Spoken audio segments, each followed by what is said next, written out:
Gilang atau yang kita kenal dengan nama Sans adalah salah satu pemain asal Makassar yang lahir pada tanggal 22 Juli tahun 2002. Nama in-game Sans sendiri terinspirasi dari salah satu YouTuber yaitu Senstyv yang merupakan salah satu top global funny pada masanya. Sama seperti kebanyakan anak-anak di zamannya, Sans juga menghabiskan waktunya di warnet, memainkan berbagai game online seperti Dota 2, League of Legends, Dragon Age hingga Point Blank. Sebelum mengenal Mobile Legends, Sans sendiri sempat nyobain main AoV selama beberapa minggu. Tapi setelah diajak teman-temannya untuk mencoba Mobile Legends, dia sendiri juga langsung pindah haluan dan mulai fokus ke game tersebut. Karena mulai menyukai game ini, ia sendiri juga mulai mempelajarinya lebih dalam. Dan Sans sempat menjadi top global untuk beberapa hero seperti Claude dan juga Kari. Sama seperti kisah pemain hebat lainnya, perjalanan Sans juga dimulai dari bawah, menjadi pemain amatir, ikut turnamen lokal sana-sini, dan ngerasain kerasnya dunia kompetitif dari level paling dasar. Tapi ya namanya skill juga nggak bisa dibohongin. Lama-lama nama Sans sendiri juga mulai terdengar, dan akhirnya beberapa tim profesional juga mulai ngelirik dia. Salah satu yang paling serius adalah Victim Esport yang mengajak Sans untuk bergabung, dan keputusan besar pun harus diambil. Sans yang waktu itu masih bocah warnet dari Makassar akhirnya mutusin buat tinggalin kampung halamannya dan pindah ke Jakarta.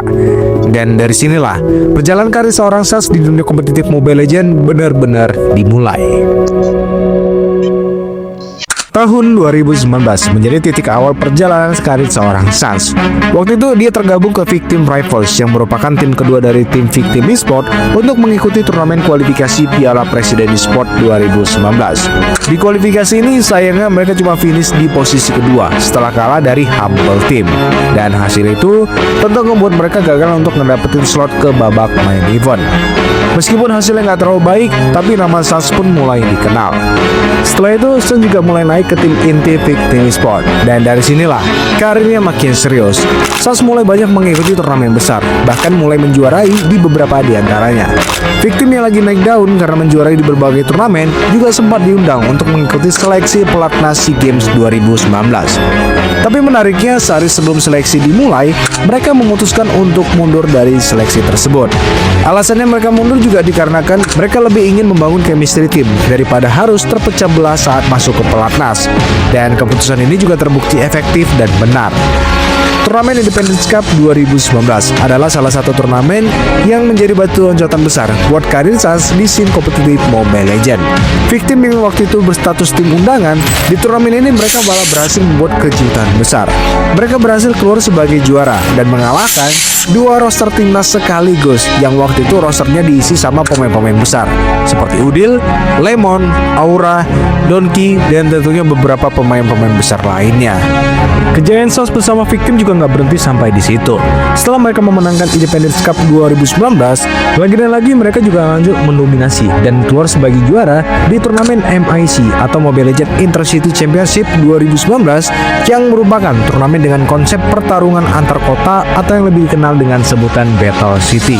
Win-winnya sendirian bakal dapetin babi bukan ternyata ganteng bakal dari luar daripada seorang Sans masih bisa diamankan double kill dari seorang Revo dan bahkan City berhasil menumbangkan seorang tim Esport. Terbuka semuanya dari semua landing phase. Gladius Victim ternyata untuk Legends of Nusantara Victim Esport sebagai pemenangnya. Melihat bagaimana performa Sans di Victim Esport yang sangat bagus, tentunya ada banyak fans dan penggemar yang sangat berharap kalau mereka bisa masuk dan mengikuti MPLID Season 5 yang waktu itu udah menjadi liga franchise. Tapi sayangnya, MPL dan Muntun juga belum bisa menambah slot baru. Nggak hanya itu, waktu itu Sans juga mulai dilirik oleh beberapa tim-tim besar MPL, salah satunya adalah RRQ. Pape selaku CEO RRQ sendiri juga pernah ingin membeli Sans untuk menjadi core di dalam tim RRQ. Waktu itu sebenarnya Sans ini sebenarnya udah hampir banget nih bergabung ke tim RRQ. Tapi dia ngerasa sungkan gitu, dan dia nggak enak ninggalin teman-teman seperjuangannya di tim Victim. Tapi Sansnya tuh kayak sungkan, dia nggak mau, kayak nggak enak sama teman-temannya atau manajemen, kayak maksudnya dia besar. Tapi akhirnya namanya hampir kok sebenarnya. Hampir ya. Sebenarnya hampir. Dia udah oke, tapi dia kalau nggak salah ngobrol sama satu pemainnya lagi kalau nggak salah. Terus udah di approve nih sama semua member, udah di approve. Kita udah siapin budget nih. Saya bilang ya udah ambil gitu. Tapi nggak tahu kenapa besoknya berubah. kayak nggak enak gitu loh. Lebih karena nggak enak, lebih kayak dianya sedih kayak nggak enak. Terus saya bilang nanti dia di sini dia sedihin temennya, jadi nanti nggak maksimal, masih kecil banget kan, masih umur berapa gitu loh. Tahun 2020, Muntun mengumumkan MDL sebagai liga kedua Mobile Legends. Menariknya, ada kabar baik dari pihak MPL yang menyatakan jika sebuah tim bisa memenangkan di MDL Season 1, ada kesempatan besar buat pemenang untuk membuka slot di MPL ID Season 6. Tentu dengan harapan besar untuk bisa masuk ke liga tertinggi Mobile Legends Indonesia, Sas dan kawan-kawan pastinya sangat termotivasi untuk menjuarai di MDL. Dan benar aja, Sas yang bermain sebagai core juga tampil luar biasa di MDL Season 1, di mana tim Victim sendiri juga berhasil mendominasi jalannya liga dan akhirnya mereka keluar sebagai juara di MDL setelah mengalahkan tim mereka eSport yang merupakan tim top 1 klasemen di babak regular season dengan hasil sengit 3-2.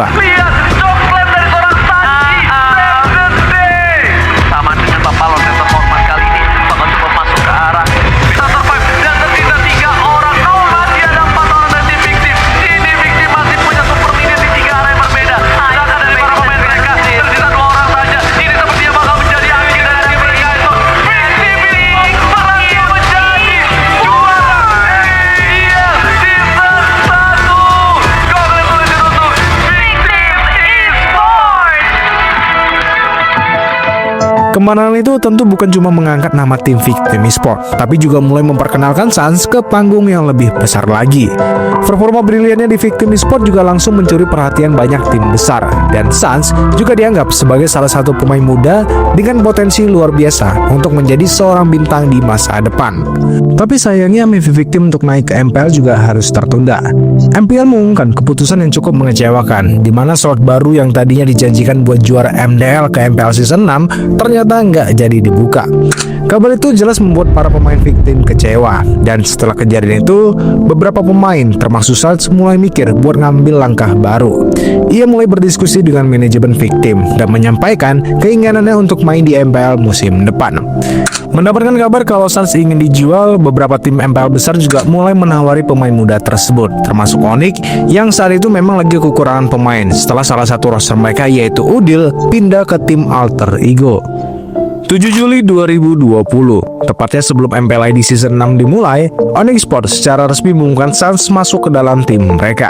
Bisa dibilang Onyx Sport adalah tim yang memang Sans inginkan. Tapi masuknya Sans ke tim Onyx Sport juga sempat bikin heboh komunitas Mobile Legends, karena kabarnya biaya transfer Sans ke tim Onyx Sport itu sangat fantastis, bahkan lebih tinggi dari transfer Udil ke tim Alter Ego yang notabene saat itu dia menjadi salah satu pemain yang paling bersinar.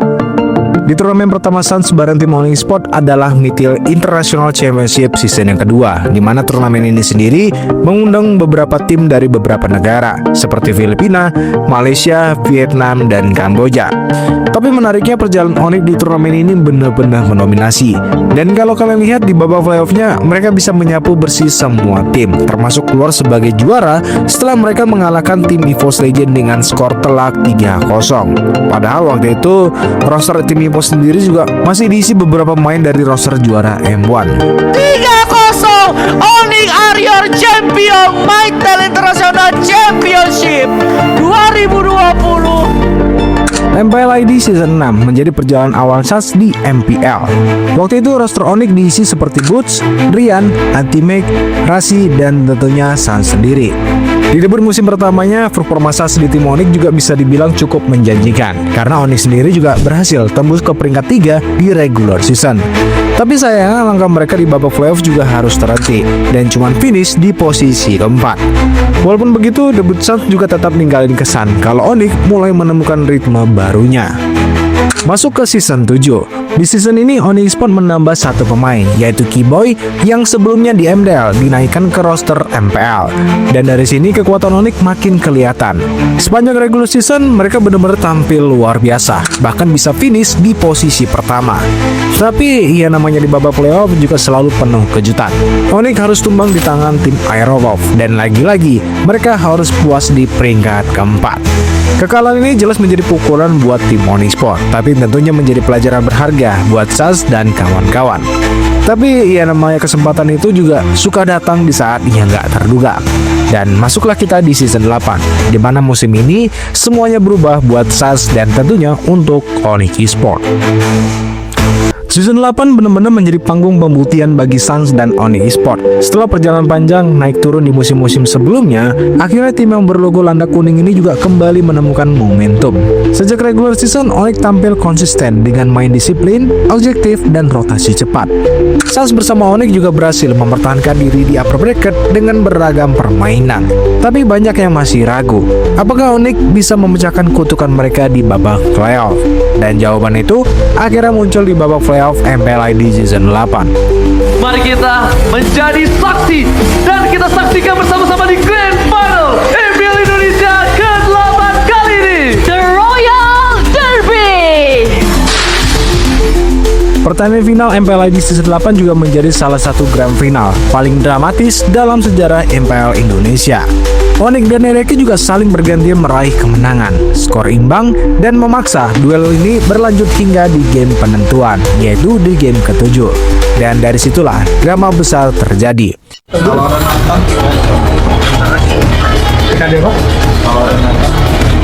Ini gimana jadinya? 2 menit.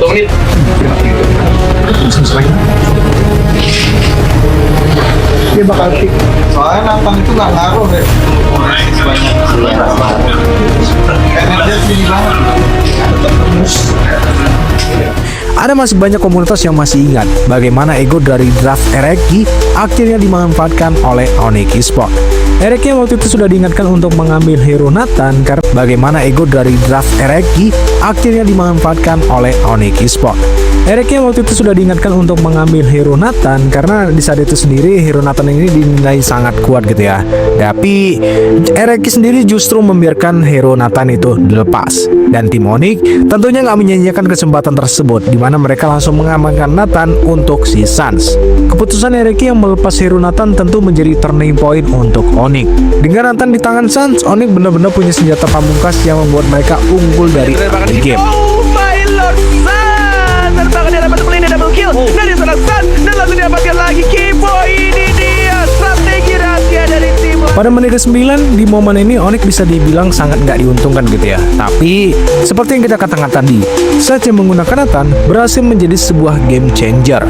Dengan presisi, Suns berhasil ngedes ke depan dan menumbangkan beberapa pemain kunci RRQ sekaligus. Dan itu langsung menjadi momentum emas. Tanpa ragu, Onyx langsung memanfaatkan celah tersebut untuk melakukan one strike push ke base RRQ. Dan di game ke-7, berhasil mereka tutup dengan kemenangan sekaligus mengunci gelar MPLID Season 8. Onyx Esports lagi mendapatkan saja. Oh my god, Onyx Esports hanya dengan menggunakan satu serangan saja dan mereka berhasil mengamankan champion MPL Season 8 Onyx Esports.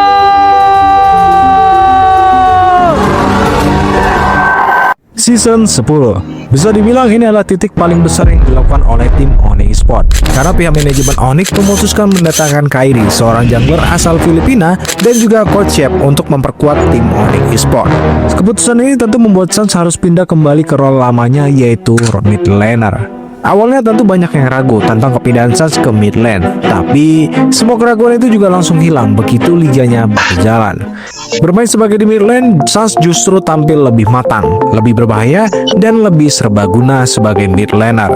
Dari hero-hero magis seperti Yeve, Parcia, Valentina, sampai Lilia yang menjadi hero mematikan Suns, semuanya bisa dimainkan dengan sangat rapi. Keputusan Suns dalam teamfight juga sering banget menjadi kunci kemenangan untuk Onyx Esports. Sejak season 10 ini, Onyx berubah menjadi tim yang benar-benar menakutkan. Mereka nggak cuma menang, tapi mereka benar-benar mendominasi. Bayangin, 4 gelar MPL secara berturut-turut berhasil mereka kantongi dari season 10, 11, 12, dan 13. Dominasi mereka yang begitu besar banyak mendapatkan kritik ataupun banyak mendapatkan komentar dari komunitas yang menyebut kalau MPL sebagai liga tani untuk Onyx Esports. Karena Onyx benar-benar menjadi sebuah tim yang sangat-sangat kuat dibandingkan tim lain. Tahun 2023 bisa dibilang menjadi tahun kejayaan bagi tim Onyx Esports. Selain mereka berhasil menjuarai MPLI di season 11 dan 12, mereka juga berhasil meraih gelar internasional Mobile Legends di turnamen MSC 2023.